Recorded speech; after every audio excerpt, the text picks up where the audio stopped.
So mga kapatid, welcome sa ating Morning Revival Preview na kung saan ang ating schedule ay Week 6, Tuesday. Amen.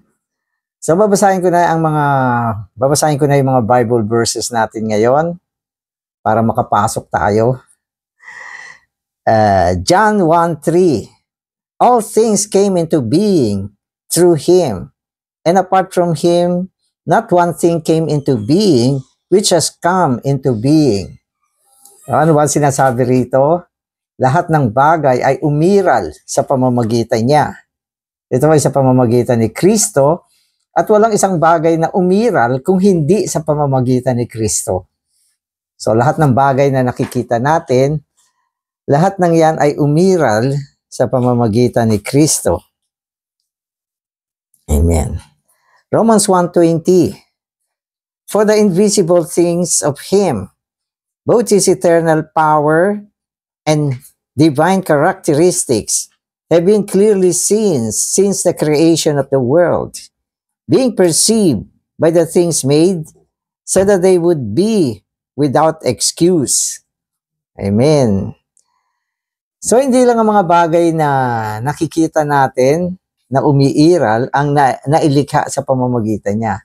Meron din naman mga bagay na hindi natin nakikita na umiiral din kung saan pwede nating sabihin na ito ay ang mga hindi nakikitang kapangyarihan ng Diyos. At yan ay nagpapairal sa mga bagay na nakikita natin. Kaya tungkol sa creation o sa sanlilikha, pwede mo siyang i-categorize sa dalawang item. Mga bagay na nakikita. Makikita mo sila, nandyan sila. Pero mayroong mga bagay na hindi natin nakikita. Yan ay ang hindi nakikitang kapangyarihan ng Diyos na nagpapanatili sa pag-iral ng mga bagay na nakikita. Alam mo, katulad ng mga planeta. Yung mga planeta, nakikita naman yan sa pamamagitan ng mga telescope. So, nakikita yan. Pero itong mga planeta, umiiral ito. Gumagalaw ito. Umiikot yan sa araw. Umiikot yan sa sarili. Nang hindi natin nakikita paano sila umiikot.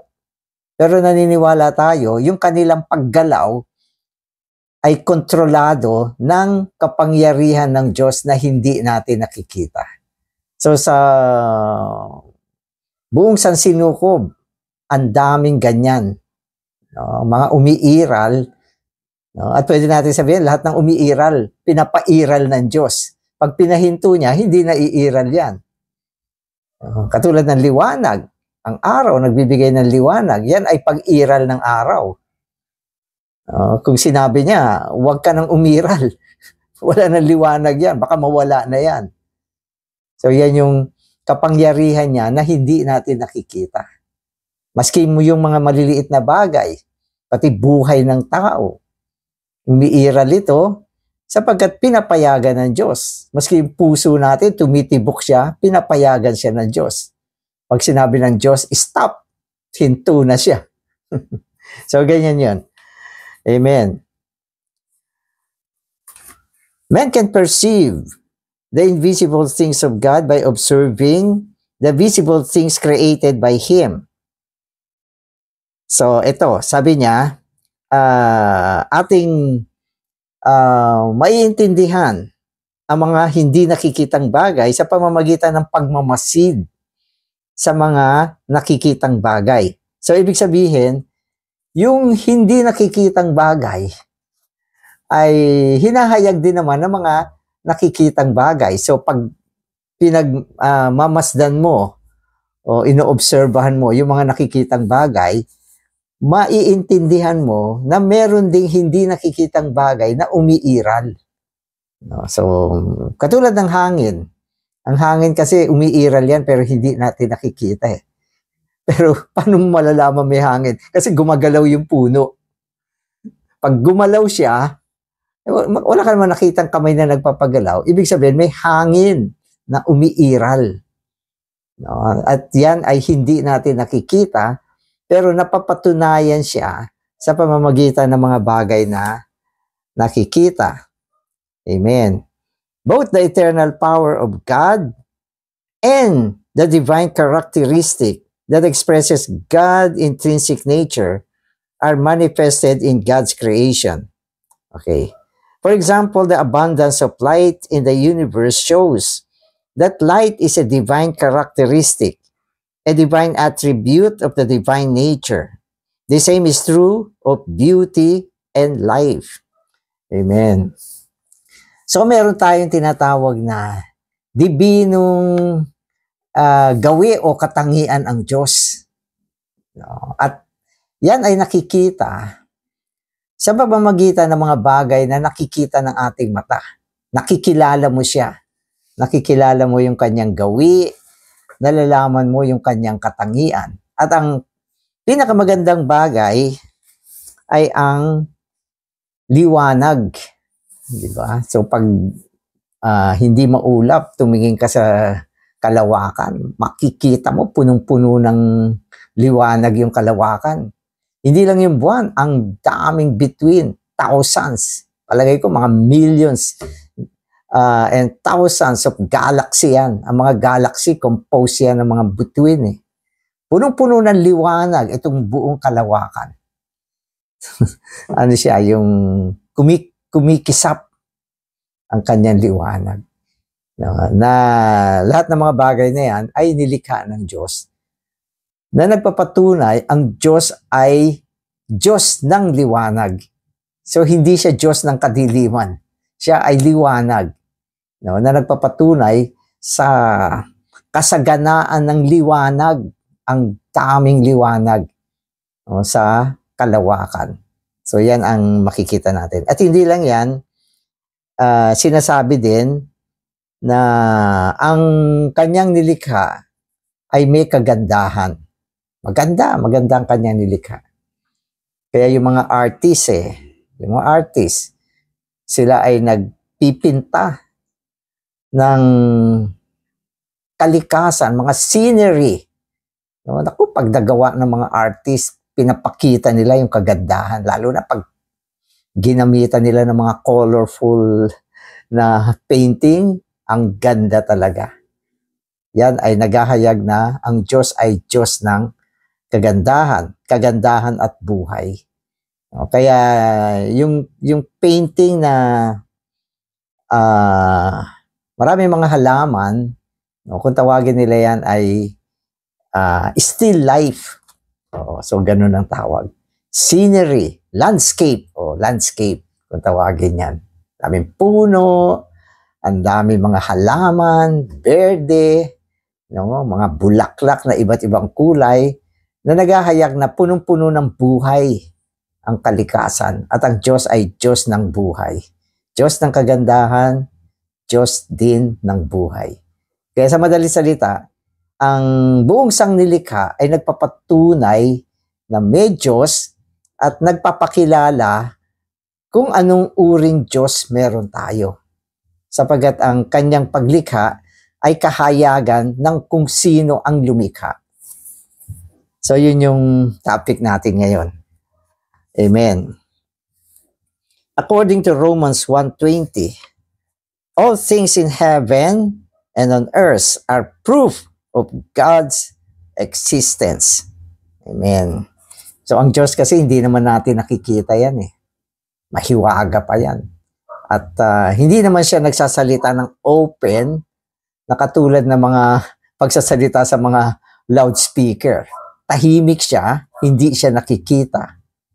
So, kaya nga mayroong mga ibang tao nag-iisip walang Diyos kasi hindi nila nakikita at hindi nila nakakausap. Pero ang kanyang pag-iral ay pinapatunayan ng kanyang nilikha at ang pag-iral ng kanyang mga nilikha. Sa madaling salita, sa simpleng pagsasalita, kung merong nilikha, merong lumikha. Sino ba yung lumikha? Di ang Diyos. Kaya ang kanyang mga nilikha ay pagpapatunay ng kanyang pag-iral. The heavens and the earth that God created as well as all the things that He made testify concerning him. All these things cause people to know God and give no excuse to those who do not acknowledge God's existence. O, meron din naman mga hindi kumikilala at tumatanggap sa pag-iral ng Diyos. May mga ilang taong ganyan. Yan yung mga atheists, no, na sinasabi wala daw Diyos. Wala daw Diyos, sabi nila. Minsan, may nakausap na rin akong ganyang klaseng tao na hindi naniniwalang may Diyos. Sabi ko, paano yung mga nilikha? Sino lumikha dyan? Walang lumikha. Na-produce lang yan sa pamamagitan ng isang malaking bang. Isang bang daw, biglang nagkaroon ng isang malakas na bang. So, alat siya umiral yung mga bagay-bagay. Sabi niya. Kaya yung paniniwala nila, lahat ng bagay ay umiral sa pamamagitan ng isang bang. Nako. Subukan mo nga magpaputok ng rebentador kung may malilikha. Magpaputok ka ng lobo, 1,000 lobo. Kung merong 1,000 bang, walang malilika. So, makikita natin ang mga tao na hindi naniniwala sa pag-iral ng Diyos, wala naman silang excuse eh. Walang excuse. Kasi, andyan talaga yung nilikha. May kagandahan, may liwanag, may buhay. Naku, paano mo sasabihin walang lumikha? Diba? Kaya itong mga atheists nagdudunong-dunungan eh. Kasi ugali ng tao na gusto niya maging kakaiba siya at hangaan siya na magaling siya. Yan yung mga pride ng atheists. Amen. So in other words, the visible creation speaks concerning the invisible God. The fact that the created things exist silently speaks that there is a God who created them. So yung yung creation naman, nandyan sila. So hindi naman sila nagsasalita, hindi naman sila nagsasabing, kami ay nilikha ng Diyos. Except syempre yung tao, tayo, nagte-testify tayo. Ako nilikha ng Diyos, tao nakakapagsalita. Pero maliban sa tao, wala naman nagsasalita na sila ay mga nilikha ng Diyos. Pero, ganun pa man, ang kanilang pag-iral, sapagkat sila ay umiiral, nakikita natin, para bang nagsasalita na rin sila. So, yun yung kanilang pagsasalita. Ang kanilang pag-iral ay ang kanilang pagsasalita na sila ay nilikha ng Diyos. Amen. Psalm 19:1-3 indicates that the things in heaven and on earth speak unceasingly concerning the existence of God.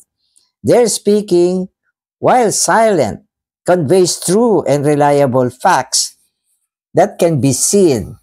They tell us that there is a creating God. So yung inuulit sa atin yung mga bagay na nilikha ng Diyos, hindi naman talaga yan nagsasalita. Pero tuloy-tuloy, habang minamasdan mo ang kagandahan ng nilikha, habang minamasdan mo ang kanilang pag-iral, habang nararamdaman mo ang ihip ng hangin, ang pagpapalit ng gabi at araw, ang mga bagay na accurate, ang oras, ang schedule, lahat ng ito na maiisip mo, sobrang kagilagilalas ng buong sangnilikha. Paano mo sasabihin na walang Diyos? Talagang pag tinignan mo, mapapabaw ka eh. Yuyukod ka talaga eh. At aaminin mo, Panginoon, lahat ng ito ay nilikha mo. So, ganun tayo eh. Ako, ganyan din eh. Pag may mga panahon, tinitignan ko yung kalawakan, mga malawak na paglikha, mga karagatan, bundok, kalawakan, ang araw, ang mga bituin, ng mga nagluluningning sa gabi. Ang araw, minsan nakita ko, bilog na bilog siya. Ang ganda. So, lahat ng ito, talaga yung kalooban mo, yuyuko talaga. At sasabihin mo, ang Diyos lahat ang may gawa nito. At ang kadakilaan ng kanyang nilikha ay nagpapatunay ng kanyang kadakilaan, no? At kapangyarihan ng ating Diyos. Amen. So ito yung topic natin ngayon. Ito. The house that we live in speaks of a bricklayer who built it. The table and the chair that we use speak of a carpenter who made them. Likewise, the heavens above and the earth beneath our feet speak of God who created them. Even a grain of sand, a flower, or a plant speaks of a creating God. It is irrational and foolish for anyone who sees the things of creation to not believe that there is a creator. Thus Psalm 14:1 say, "The fool has said in his heart, there is no God." So sabi niya, yung mga fool, mga mangmang na tao, sinabi niya sa kanyang puso, walang Diyos. Kaya siya, pwede natin sabihin, ang pinakamangmang na tao ay ang isang tao na nagsasabing walang Diyos. Pag nakausap mo sila, parang pinapatunayan nila na smart sila, matalino sila, magaling sila magsalita. Pero sa mata ng Diyos, sila ang pinakamangmang. Hindi lang sa mata ng Diyos, maging sa mata ng tao na naniniwala na may Diyos, sila ang pinakamangmang. Kaya sinabi rito, sila ay irrational at foolish. No? Ang irrational, yung mga taong kulang sa pag-iisip, kulang sa talino. So yan yung mga irrational. Parang matalino pero kulang sa pag-iisip. Kulang sa reasoning, unreasonable na mga tao. Kaya sinasabi rito, halimbawa, yung bahay mo na tinitiran mo, so maaalala mo na may mga taong naglatag ng mga bricks o mga hollow blocks, pantay na pantay nga, makikita mo. Nilatag nila yan para mabuo. So may mga taong mason na gumawa niyan. Diba? So, hindi pwedeng sasabihin mo, basta umiral yung bricks, ay yung pader ko. Nagkaroon ng isang nagkaroon ng pader dyan. Napakamangmang. Tapos yung ginagamit natin, lamesa, silya. So, maski bata, sasabihin niya, may karpinterong gumawa niyan. Hindi pwedeng sasabihin mo, biglang kumidlat, nagkaroon ng lamesa dyan o nagkaroon ng silya dyan. Hindi pwedeng mangyari yun. Merong gumawa niyan. At saka isa pa, yung mga gamit natin, hindi ala-tsamba. Hindi ala-tsamba. Walang aksidenteng nagawa. No. Kung tutuusin nga maghagis ka ng 10 silya, hindi yan magpapantay.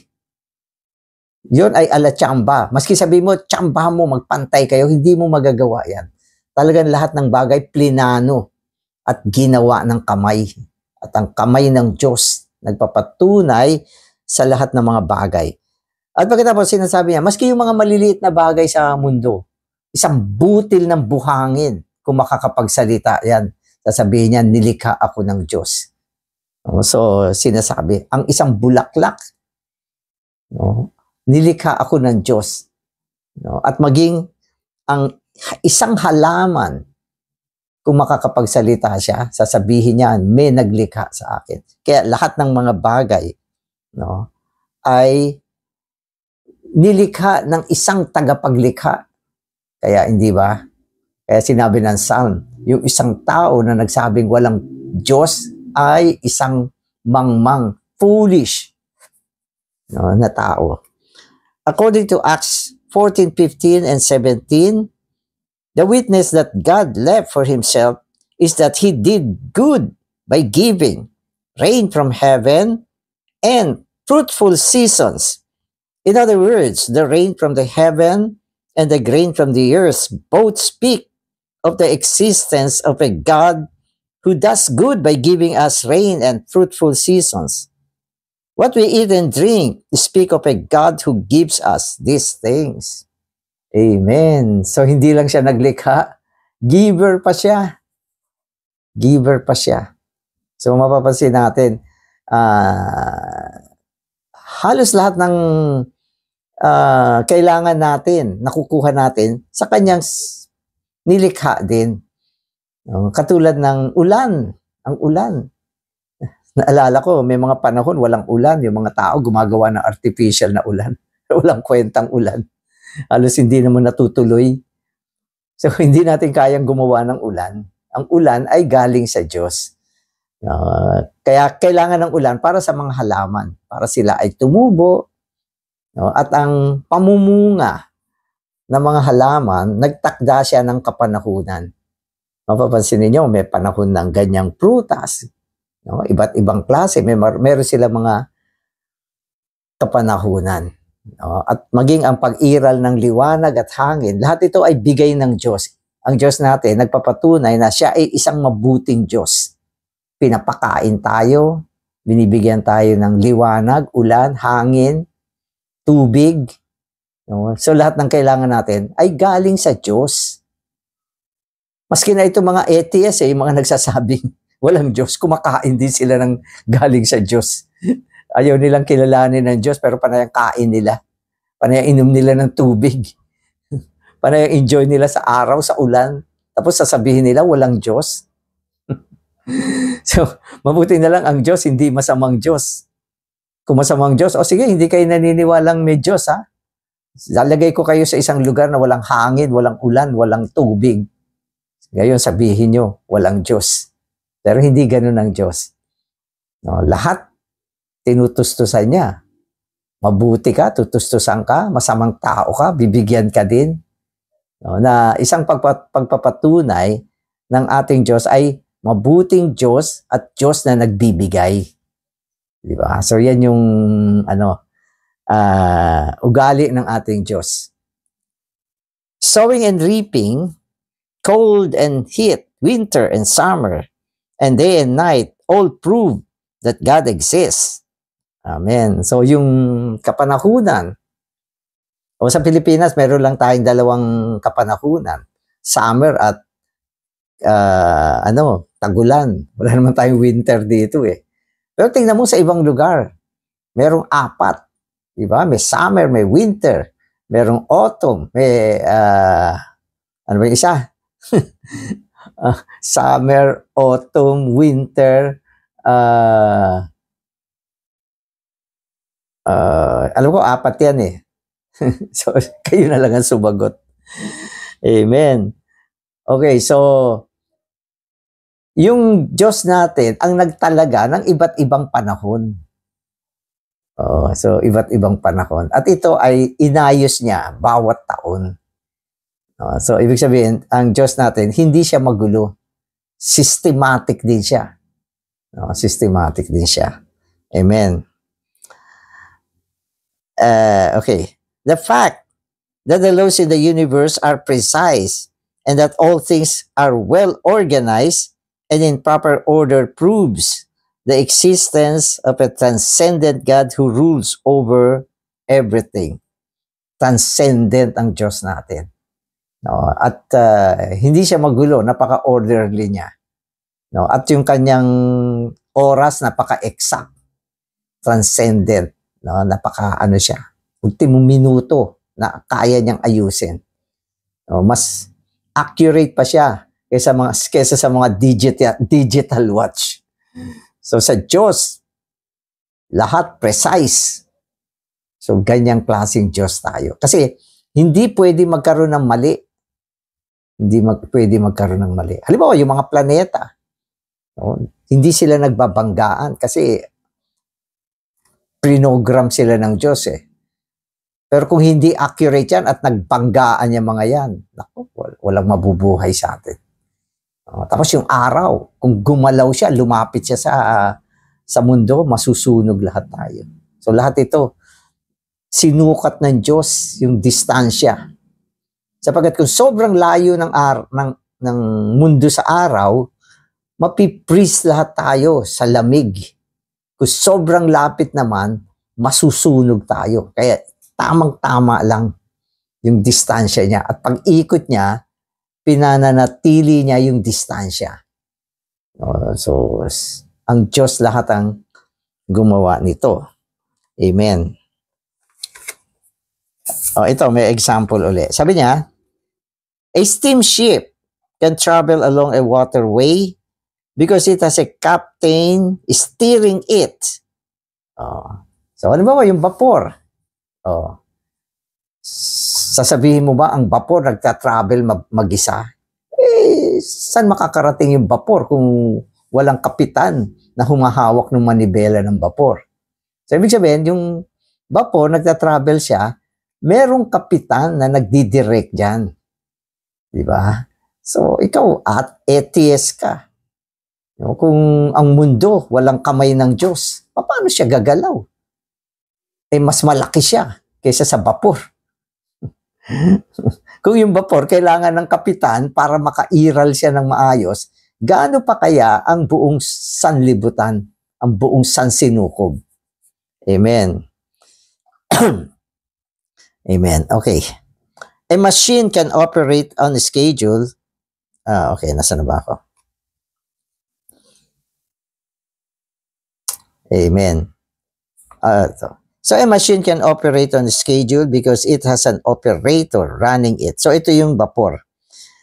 In the same way, a machine as large as the universe can operate according to laws and run on a schedule only because there is a God who rules over it. Amen. So naglagay siya ng mga rules at mga laws sa buong sansinukob upang maging maayos lahat ng bagay.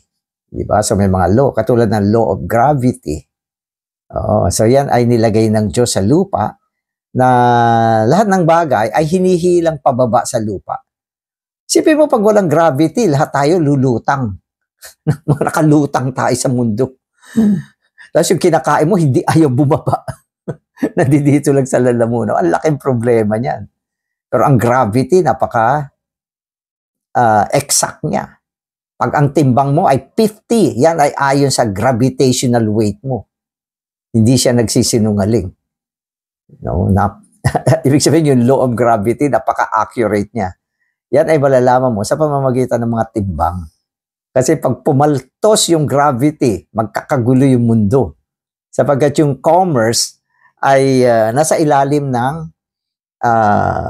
law ng gravity. Lahat ng binibili mo, tinitimbang. Kung hindi accurate yung gravity, pwedeng nalugi ka o nalugi yung nagtitinda. Pero hindi magkakamali yan. No? So yun yung mga law. At may mga bagay na lumilipad. No? Mga law yan sa mundo. At iba't ibang mga law na in-establish ng Diyos dito sa pag-iral ng buong mundo. Di ba? So katulad ng mga tao, pag tumalong ka sa tubig, lulubog ka. Pero pag marunong ka mag-swimming, lulutang ka. So yan ay isang law na in-establish ng Diyos. So may mga hayop na lumilipad, lumalangoy, gumagapang. No, lahat ito ay mga law ng buhay na ginawa ng Diyos.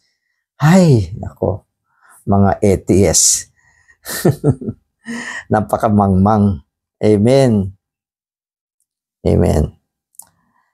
Ito na. Acts 17:26-27 says that God made from one every nation of men to dwell on all the face of the earth, determining beforehand their appointed seasons and the boundaries of their dwelling, that they might seek God, if perhaps they might grope for Him and find Him. Amen. So maging ang tao, di ba, isinaayos ng Diyos na tayo ay mamalagi sa isang lugar na kung saan nilagay ka ng Diyos, bawat bansa. No, iba't ibang klaseng tao na grinupo-grupo ng Diyos para sa isang lugar. Hindi nyo ba napansin? Alam mo, yung mga nakatira sa Amerika, meron silang common look na Amerikano sila. Kaya sila nandoon. Di ba? Matangkad sila, maputi sila, matangos ang ilong nila. No? So yung mga bansa, hindi halo-halo ang itsura ng tao. No? Sino ba makakagawa niyan? Ang Diyos. Pag nakita mo yung taga-Africa, lahat, pag taga doon, yung kulay nila talagang Africans. Hindi sila technicolor. So yung Diyos natin ang galing. Kasi pag technicolor yung mga tao, magkakagulo yan. Di ba? So yung mga taga-China, taga-Japan, may sarili silang kulay, may itsura yung mata nila. Minsan isang tingin mo palang Hapon to. Ito ay Inche, Koreano to. O Pilipino. Di ba? So yung Diyos natin, nagawa niya lahat ng ito. Nilagay niya sa ayos ang mga tao. No? Amen. Okay. Amen. O ito. Not only the things in heaven and on earth, but also we, humans, are proof of God's existence. Because human beings are created by God, that is, God made from one every nation of men. Amen. So, praise the Lord. Pilipino tayo. Nandito tayo sa Pilipinas. Taga-Pilipinas tayo, Kayumanggi tayo. Tama lang yung height natin. Hindi naman sobrang taas, hindi naman sobrang liit. Di ba? Kaya, ang Diyos lahat ang nag-ayos nito. Kaya, pwede natin siyang sambahin sa kanyang kadakilaan tungkol sa kanyang paglikha. At habang tumatagal ang panahon, lalo nating sinasamba ang ating Ama. Di ba? So, kaya sa worship of the Father, di ba? And all my being sings praise unto thee, how great thou art. How great thou art. Amen. Oh, Lord Jesus. Amen. So, salamat, Aba, Ama, sa iyong kapangyarihan kung saan nilikha mo ang lahat ng bagay. At ikaw at ang lahat ng mga bagay ay nagpapatunay ng iyong kadakilaan, ng iyong pag-iral, ng iyong kabutihan at iyong katangian. O Aba Ama, sasamba kami sa iyo, sa iyong kadakilaan, at patuloy namin na tatanawin ang lahat ng mga bagay na ayon sa iyo at ituturing na lahat ng bagay ay nanggaling sa iyo. Salamat, Aba Ama, sa lahat ng paglikha, sa kagandahan, sa buhay, Panginoon, at sa iyong mga nilikha, maliit mang bagay o malaking bagay. At lahat ng ito ay para sa pagsasagawa ng iyong walang hanggang ekonomiya. Na ikaw ang Diyos na may kagustuhan na ikaw ay maihayag. Salamat, Aba Ama. Amen.